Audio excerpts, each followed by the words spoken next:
tips sa actual hunting mga hunter. So ito yung pwesto ko, nasa loob ako ng habong.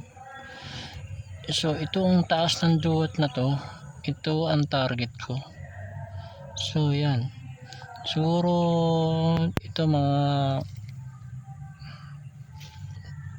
35 o 40 yung layo nito. So dapat tignan natin kung ano ba ang tama natin sa ganito kalayo. Sa hunting kasi iba-iba ang layo ng target natin. So hindi nakasira sa 20 o 15 o 30 puro ganun lang mapaparil natin, hindi. So ito kailangan natin medyo lumayo ng konti para makita yung itaas. So ano ba ang technique yan para malaman natin at kung anong distansya natin sa ibon. Napaka-importante na hindi tayo sumaplay. So i-check natin ngayon yung baril natin kung nakasiro tayo sa ganitong layo at tatamaan ba natin yung ganitong layo.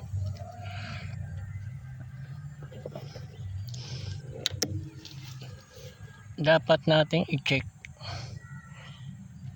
yung tama natin. So itong pinaka perfect na pag-check sa dahon kasi ito maliit lang ang tama. So tatry natin itong baril natin, titira natin sa dahon. Kung halimbawa ibon to, kung tatamaan natin, nag-aaksay lang tayo ng bala.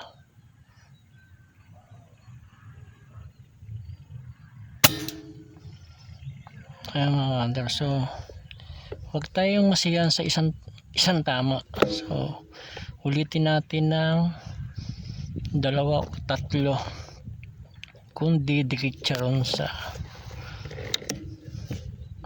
unang tama.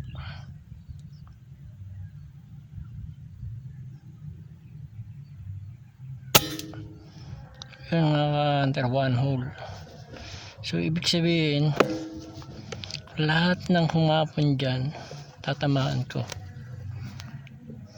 So isa pa,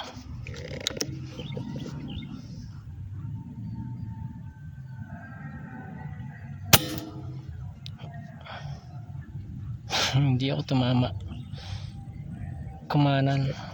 So ulitin natin.